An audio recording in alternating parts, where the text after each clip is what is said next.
Hello my friends and welcome back to another Brotato Ultimate Nightmares run, where we take the characters that are hardest to beat on the new Nightmare mode, as chosen by you, and try to win with them. Hope you're all doing well. Today we're playing the Cryptid, which I think can be a bit of a surprising one for people to be struggling with, because when you first look at this character it looks very strong, and on lower danger levels this tends to be one of the easier characters. But on Nightmare mode, the lower economy that the Cryptid suffers from, because in the later game minus 50% materials dropped from enemies is a way bigger penalty than the extra materials that you gain from trees, just doesn't make up for the increased defensive stats that this character gets. So it can be really challenging to win with the Cryptid since you're basically playing a much poorer character than normal.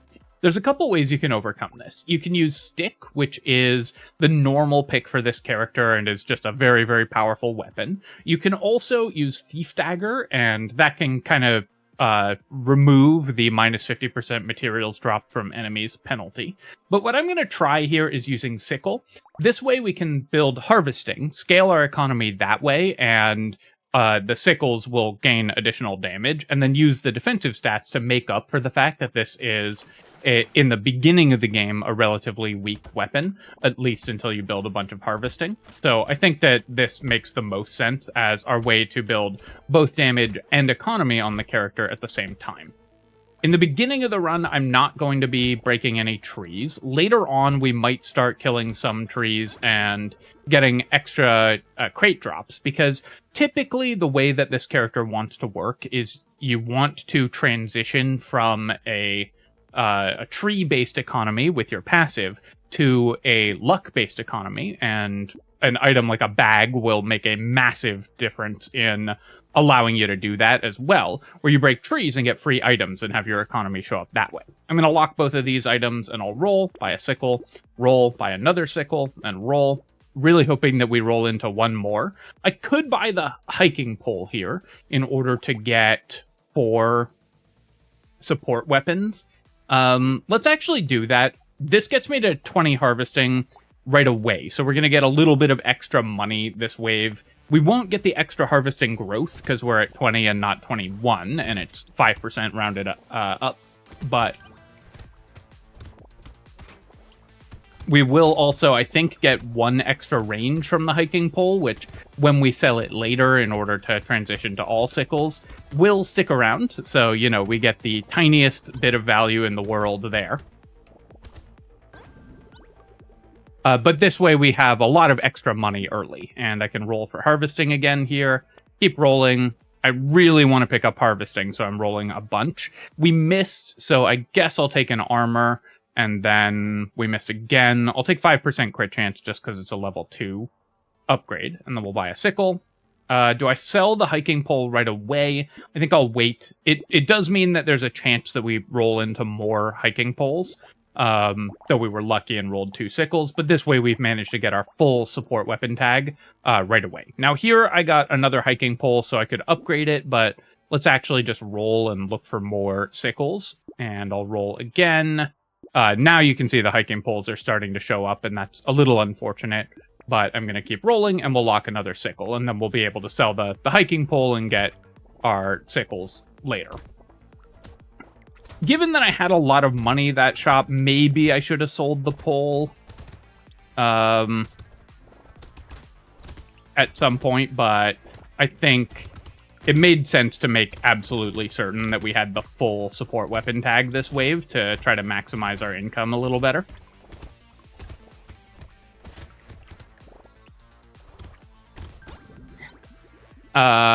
Here, I could take 6% dodge, so the Cryptid has a dodge cap of 70%, which is a very, very slight incentive to build dodge.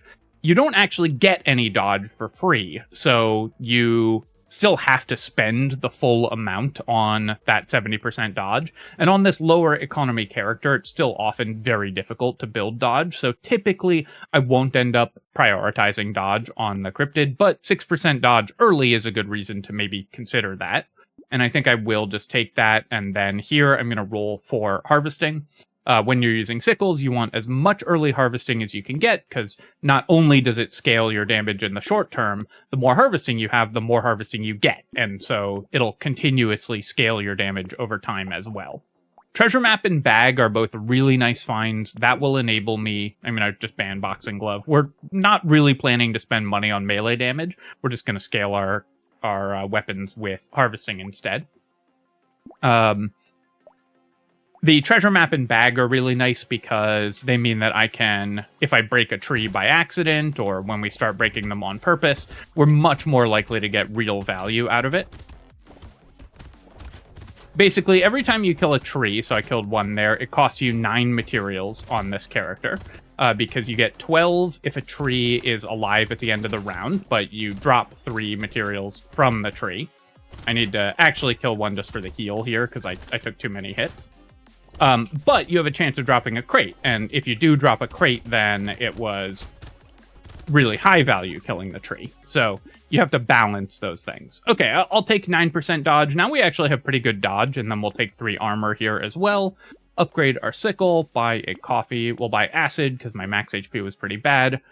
Alien Tongue, we probably will be pretty reliant on consumable heal. But I don't think we really need the Alien Tongue. I'm just going to ban it to save some materials here, and then we can do a reroll. And this way, because I banned Alien Tongue, we had enough money to buy the sickle. So you can see that those small savings, even if maybe Alien Tongue would have been an item we'd have been okay buying later on, those small savings are super important because they immediately turned into value in this case. So you really, you have to judge all of your actions against the opportunity cost for not doing them, right? I am going to build Curse. We're on the Abyss here. So typically you want to build Curse on this map. I've killed a couple trees and not gotten any crates out of it. We haven't built any luck. I am going to kill that one tree, but we haven't built any luck, so we can't rely on getting crates yet, but it is a little disappointing that the trees that we have killed haven't come through for us here. I'll take the harvesting. I definitely need more attack speed as well, but again, early harvesting super important. I'll take the defective steroids. Melee damage you can still build on the sickle. You don't particularly intend to spend a lot on it. Obviously, we're banning Baby Elephant on a character that has minus 50% material dropped. More trees are, of course, more good for this character. I'll take the Claw Tree. We have pretty good HP, and again, the melee damage is okay. The crit chance is good, so we're pretty happy with that. I will take Pocket Factory. One thing that you can do on this character is get Pocket Factory and then get Lumberjack Shirt and turn into a Pocket Factory build later on. I don't think that that's going to be the primary strategy for Nightmare mode, but having the option available, I think, is pretty good. And with the number of trees that you have on the field, that becomes a fairly powerful tool. We're going to be breaking trees regardless, because it's kind of impossible not to on this character. Okay, nice. We should be able to get this loot alien. I need to get it low and use the sickle damage buff to kill it. Took a couple hits there, so I'm going to run over and break a couple trees and pick up some consumable healing. We're 0 for like 8 on dropping crates from trees so far, so that's rough. We'll take some attack speed, and then I think I'm just going to take 10 more harvesting, keep scaling the damage of my sickles here. We'll buy those items, ban small fish because it's just a bad item overall, buy a fertilizer. Fertilizer's damage positive on this weapon. Buy Lost Duck because I definitely need more luck. That way we can, when we break a tree, more reliably actually drop crates from it. And we'll take the Lucky Charm as well. I'm going to reroll again here and we'll pick up a metal plate. Do I want to roll one more time to try to lock a sickle? I think not.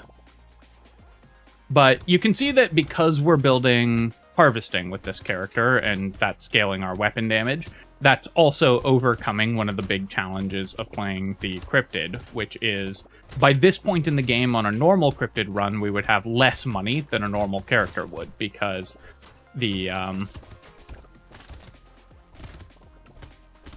passive would simply not be making up for the reduced material drops. I let the healers hit the Gobbler a few times and hit the Loot Alien a few times and the Walrus, so I'm definitely kind of messing up a little bit on this wave, and I need to focus damage on the important enemies to take out and not let the healers keep them high health.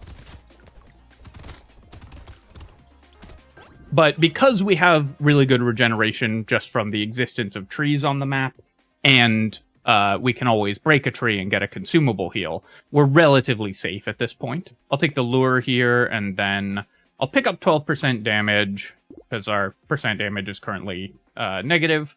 We'll buy Lucky Charm, Metal Plate. I'll take the Blindfold as well. I'm going to re-roll past the Weird Ghost, definitely taking a Scar, and then we'll go to wave 8 here. Oh, nice. We got our dodge there. You have to be a little careful at the beginning of waves, especially before you've built any healing on this character, because at the start of waves, you don't have enough trees giving you regeneration yet.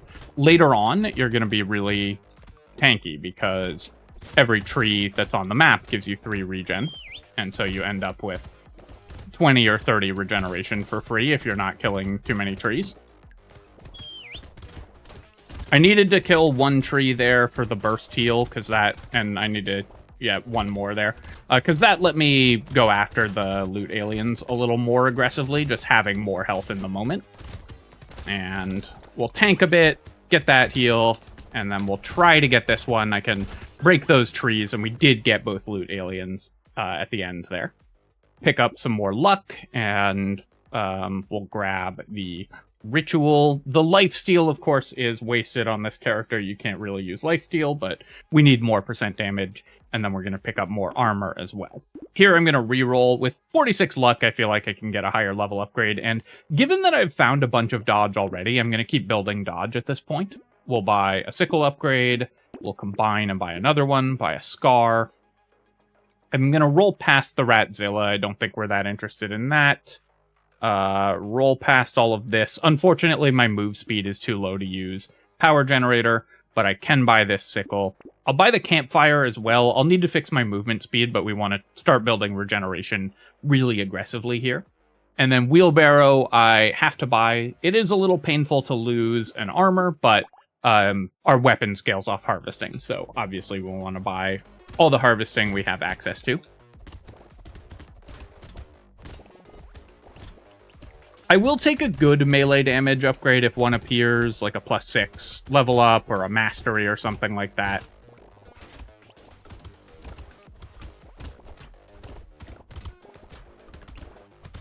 I think we are still at literally 0 crates dropped from trees, which is, I don't think I've ever seen that on this character.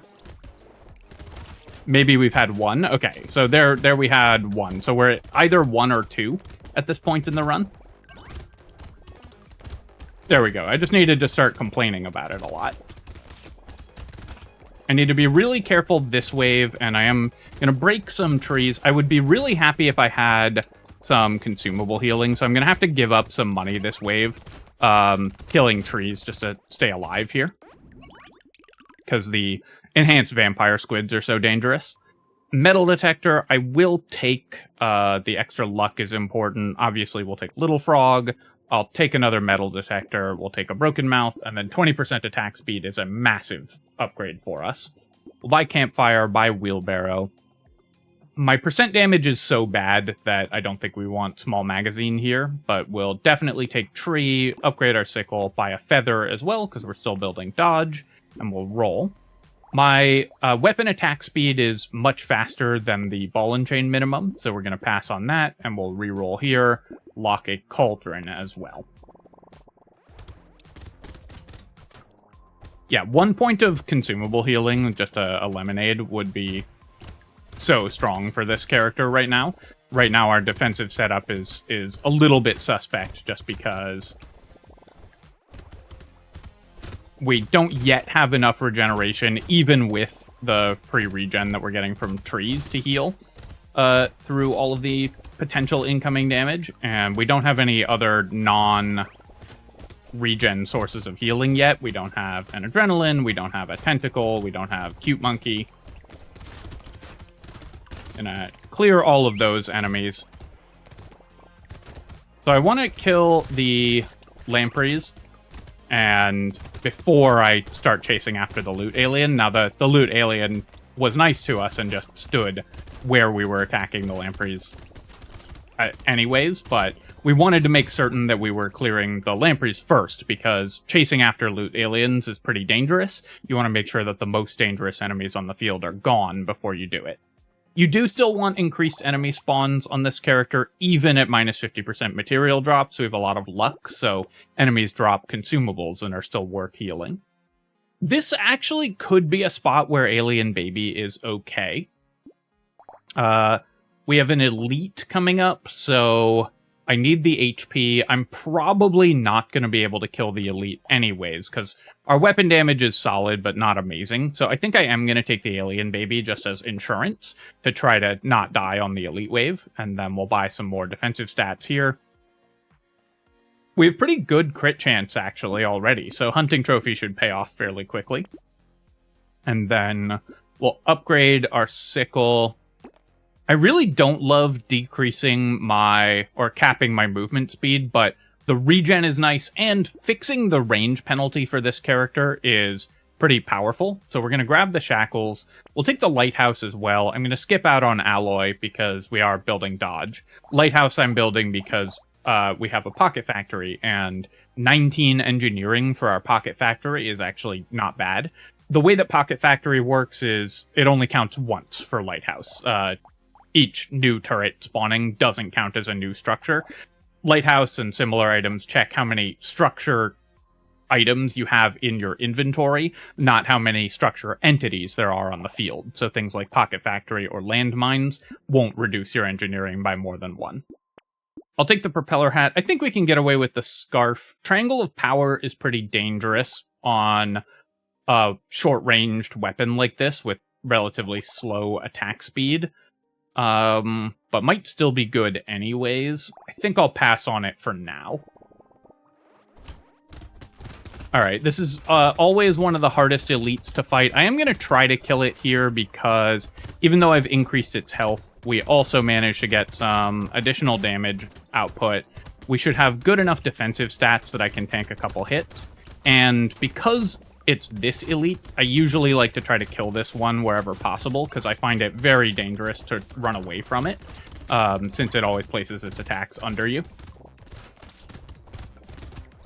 But with our solid defensive stats and the availability of consumable healing to this character, as well as our good regeneration, and the fact that Sickle increases its damage against low health enemies, so it's good against elites once you've hit them a bit. Now, our pocket factory is starting to kill a lot of trees, but that's okay. Like I mentioned, the way that this character plays out, you want to transition to a luck-based economy in the later game. Now, we ended up with a fair amount of luck early, so we felt comfortable picking up the pocket factory. If you didn't have quite as much luck, you might not want to do that yet. Pearl is another excellent item for and also the fact that we have treasure map and bag makes us much more inclined to transition to a luck-based economy earlier. The Pearl also is great because, of course, we're going to be dropping a lot of crates on this character, so anything that adds extra value to your crate drops is powerful for the Cryptid. I'll pick up the beanie here. Okay, well, that was very lucky getting a free Pearl there. And then Panda, one of the best red items we could possibly have gotten, giving us HP, which we needed, luck, which we needed. We're very happy to pick up the adrenaline. I took the beanie to go over speed cap so I can take items that reduce my speed without a problem, by the way. I'm going to roll here, and I will just take a 6 melee damage upgrade. We still get 80% of the melee damage that we buy as damage scaling on sickles. So when we see a solid melee damage upgrade that's not up against much, we can still take it. I'll buy this. I'm going to pass on the turret Actually, you know what? I'm going to buy the turret, not necessarily because it's good, but just because I'm going to be curious how much damage the Pocket Factory did, and the turret item has the tooltip that tracks how much damage your Pocket Factory turrets do. So this is more of a for fun pickup than a strictly necessary one.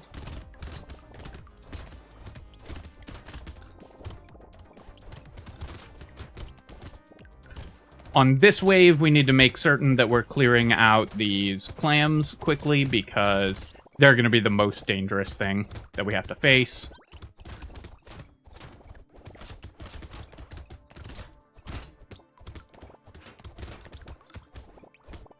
And although our economy from trees is no longer keeping up with our economy from enemies, or the penalty that we take to our economy from enemies, the fact that we were able to just build 100 harvesting without sacrificing damage is what's allowing us to stay at a really solid economy. I think this strategy is even better on the Abyss, by the way, where harvesting is more powerful. I'll take a candy bag. We can't really use lifesteal, and obviously like the normal kind of miss stats. We don't really need max HP. We don't really need range. We don't need ranged or elemental damage. But basically every other, and we're speed capped, but basically every other stat is really valuable to us. I'll take the eye patch here.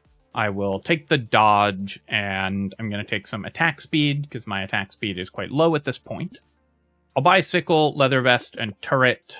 I could buy the cog. We actually have a fairly substantial engineering sub-theme at this point, but it's really expensive, so I'm just going to pass on it. I'll take the metal here. Yes, it costs me crit chance, but it's all stats that I want. And we'll buy a lost duck and a head injury. Reroll one more time. Ghost outfit is funny on this character because you have 70% dodge cap anyways, so it doesn't increase your dodge cap. But at this point in the run, we're over speed cap, so the -5 speed isn't a real penalty. And 10% dodge for -3 armor when we have 50 dodge already is a reasonable trade. Dodge gets better the more points of dodge you have, so once you're at a high dodge value, it can be valuable even if you have to sacrifice armor for it. I'm going to kill this buff blobfish, and then make sure that I'm clearing at least some of the buffing aliens here. I did take a lot of damage from a few of the buffed enemies, so we're waiting for our regeneration to come into play. But as more trees spawn, even though we've killed a few trees and a few more will die to the Pocket Factory turrets, as more trees spawn, we're just going to get more regeneration. So later in the wave, we're a lot tankier than we are at the beginning. I do need to clear the mini-boss there. Another thing that I like about transitioning to a crate-based economy instead of trying to keep all the trees alive is that you don't have to worry as much about your movement. Normally on the Cryptid, you're trying to dodge around. Like, if you don't do that on the Cryptid, you're trying to dodge around trees to keep as many alive as possible. And that can end up being really taxing on your movement, especially against some of the more dangerous enemies that you're going to be facing later on in these runs. And so with this strategy, you just don't have to worry about that, because if you break a tree, no big deal. So you can just run straight at the enemies that you want to kill. I'll take the clover here. I'll pass on the charcoal and a roll again. We'll take a bag. That's great. And we'll buy a wheelbarrow and metal. This was a natural elite wave, not a candy bag elite, I'm pretty sure. I checked when my elite waves were and then immediately forgot. So, you know, do as I say, not as I do.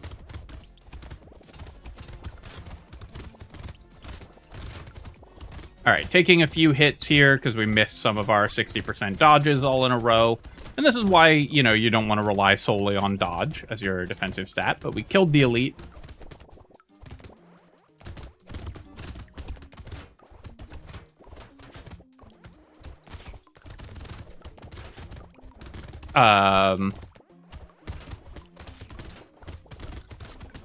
And now we've got a bunch of trees, so you can see our regeneration is at 62 at the end of the wave. So that's like we had, you know, fairy plus a bunch of other regen items. And I'll take the scared sausage in case we get ice cube or something. We'll take pile of books. We, again, have an engineering sub-theme. We're going to be picking up a bunch of consumables every wave, so extra stomach is great here. I'm going to roll for armor. I would take dodge as well to hit our 70 dodge cap, but my armor's pretty low, and I'm pretty sure we'll find the dodge. I mean, we've got the clover locked as well. I'll take black flag, wheelbarrow, and clover here, because those are all economy items, and then I'm going to roll, lock a little muscly dude, we'll lock the mastery. We're actually at 67 dodge, so I'll take the chameleon. Yes, it's a ridiculously expensive way to buy 3 dodge, and maybe if I get a dodge level up, we won't pick it up, but those last 3 points of dodge are incredibly impactful. Although I guess I do have candy bag, which will give me 3 points of dodge eventually anyways. So maybe we don't really need to focus on that. Gonna clear the eggs, make sure I'm killing these big hatchers as much as I can.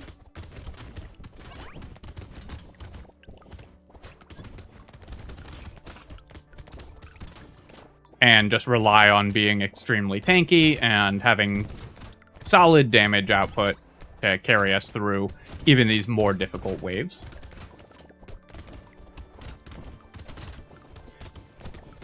But the nice thing about this strategy, again, with the sickles and fixing our economy with harvesting and everything, is that normally at this point we'd be just scraping by on this character. We would have like 300 income on wave 15. Now, obviously, we have a hunting trophy and a black flag as well, but because we have 160 harvesting, we are in way better shape compared, economically, compared to the normal cryptid run, and it gives us a lot more freedom. So here I found the dodge level up, so we don't have to spend a bunch of money on the chameleon, which is nice. I'll buy the hunting trophy, I'll buy the tree and lock the sickle here and roll, and then we'll lock a metal plate as well.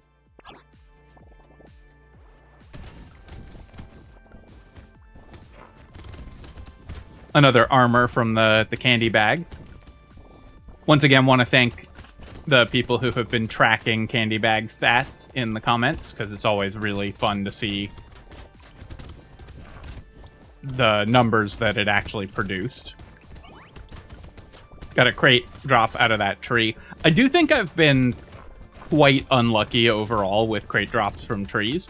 It's a base 20% chance. Now, that's modified by your luck. It's modified by how many crates you've already gotten in that wave, and a few other things, but we definitely have not been getting anywhere close to 20%.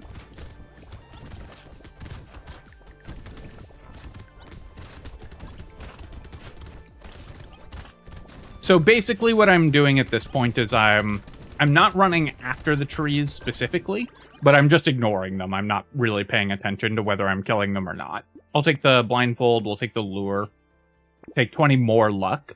Sure, I'll take a cursed snail. That's a nice item to have. Pick up a sickle, grab a metal plate, and roll. Jerky, phenomenal. This is exactly what we're looking for. That fixes my consumable healing completely, and so now we're really tanky, and if we get in trouble, we can just break a couple trees and get massive spikes of healing.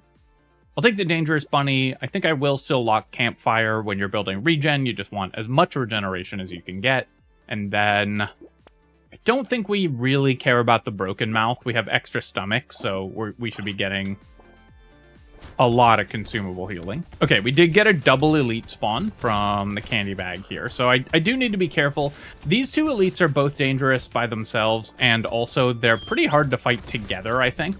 This is one of the sets of elites that's particularly challenging to fight at the same time, because they have both a round attack pattern and a straight attack pattern, and one that kind of appears beside you, and one that appears directly underneath you. So it's a lot of difficulty.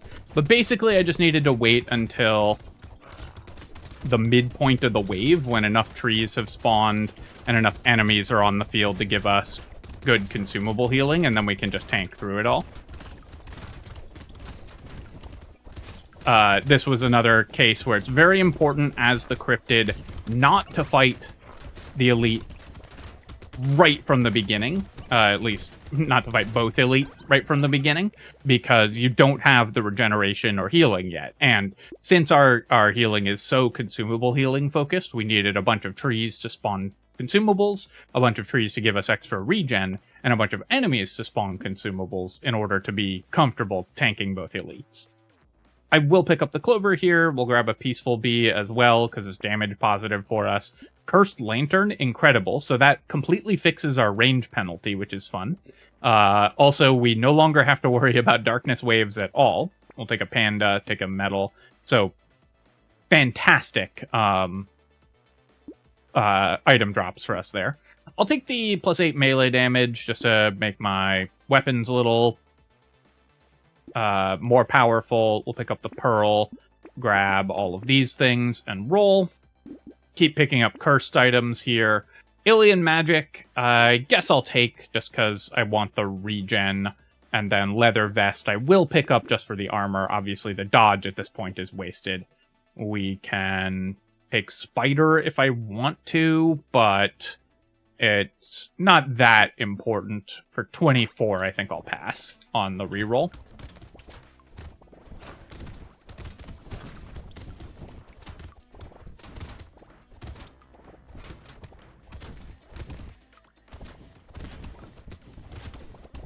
I will say that the knockback is not necessarily an advantage on the Lantern. We don't one-shot enemies yet, and pushing away charging enemies and then having them charge back into you is still pretty dangerous. But at this point, we're tanky enough that we don't care that much what the enemies are doing. I am trying to clear the mini-bosses. I decided not to run up into the top right there because I want some trees to stay on the field.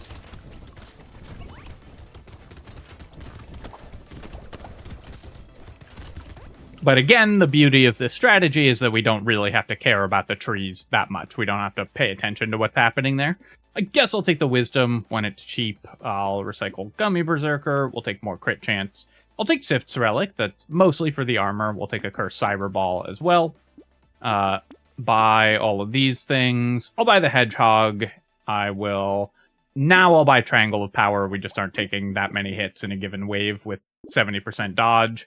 And that's funny. The Cursed Cape, normally this is one of the best possible items that you can find. But we actually can't use the Lifesteal. We're wildly over dodge cap, so it doesn't really matter. So I'd just be buying 7 Curse with it. So I guess we're passing a Cursed Cape, even though this is one of the most powerful cursed items in the game. Just doesn't do anything going into wave 20.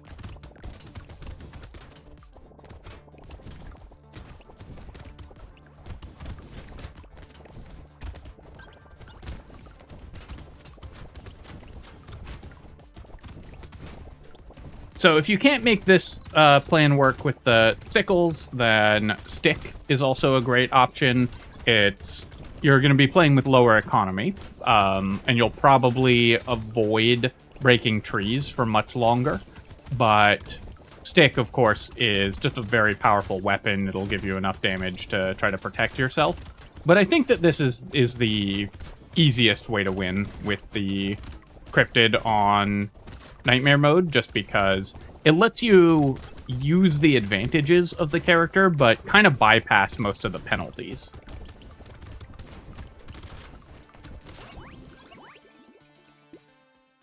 Sure, we'll take more crit chance, we'll take more regen, we'll recycle this. I'll take some attack speed, that'll help me kill the bosses faster. We will, I guess, buy a Cursed Sickle, we'll buy a Duct Tape. Bag doesn't do anything, just going into wave 20. Same with Fishhook, but Retrimation's Hoodie, it does reduce my range all the way back to 0 again, but this is 224% attack speed, because we have so much dodge right now. I'll reroll here, we'll buy the Fertilizer, still damage positive. I'll buy Ice Cube, I do have the Scared Sausage, so that could be 10% extra damage as well. by the cute monkey. Dangerous bunny at the end of this run doesn't matter. Clover, I guess it's 12% attack speed with Retrimation's hoodie, so we'll buy that as well. And then reroll. We'd have loved Kraken's Eye, we'd have loved a leveled up sickle, but we're very happy here with our current weapon set, and we're going into the end game. The bosses were hiding there. I couldn't find them at the start of the wave. And previously we had to run away from the double elite a bit before we could start fighting them, but now we're so powerful that we can just immediately run straight at the bosses and kill them almost instantly. Alright, so that hopefully was a useful showcase of how to win with the Cryptid. I think that a lot of people probably are just missing that this weapon lets you scale your economy with and use all the Cryptid's advantages without really suffering from the Cryptid's penalties. And so hopefully that will help you get the win here. Also, I think important is to remember that you eventually want to transition into killing most of the trees, because the expected value of the chance of dropping an item from a crate when items in the late game are really expensive is more than the 12 materials that you get by leaving the tree alive. Or rather 9 materials, because they drop 3 when you kill them. Let's look at our items here. So treasure map, 10 items, actually really underperforming. I mean, I did say that we were getting pretty unlucky on crate drops throughout this run, and this really goes to show that that was true. 800 from bag, which again, with double bag on the Cryptid, you would expect quite a bit more than that, especially with 220 luck. So we did get a little bit unlucky, and a whistle and everything as well. We did get a little bit unlucky on crate drops. Some of the crate drops we got were also guaranteed because we found double lure, so it's even less. And we also got some from extra elite spawns from candy bags, so we did even worse than it looks like at first glance. We had the Pocket Factory, and we can see how much damage that did. 66,000 damage, so the turrets were okay. You could probably have just skipped the Pocket Factory. I just like that item so much, I want to work it in whenever it's even remotely reasonable. We had 200 extra materials from Metal Detector, though these were mostly just because we were buying the luck, and they did sort of pay for themselves. 400 from Hunting Trophy, which was fine. Our crit chance was okay when we bought the trophies, but we never really got to increase it that much for the rest of the run. We had... I wish it told you how many free items you got from pearls, but with 200 luck, obviously they were great. I think we found 1 free pearl. Yeah, and we had a cursed one as well. We had 168 healing from Adrenaline, very powerful there. Candy Bag gave us at least like 3 armor that I saw, so that's more than good enough. And a bonus red item. 36 health from Extra Stomach, 400 materials from Black Flag. The medical turret I probably could have just sold. That did almost nothing. But overall... Oh, and 30,000 damage from the Cursed Cyberball, which is not a bad result for Cursed Cyberball, given that we got it super late in the run. Alright, my friends, hope that you've enjoyed that run with the Cryptid, and if you have, then feel free to leave a comment and hit like. Helps me out with the algorithm, so I appreciate you taking the time to do that. And of course, you can subscribe to my channel for more Brotato and other strategy game analysis. Cheers, folks. I'll catch you next time.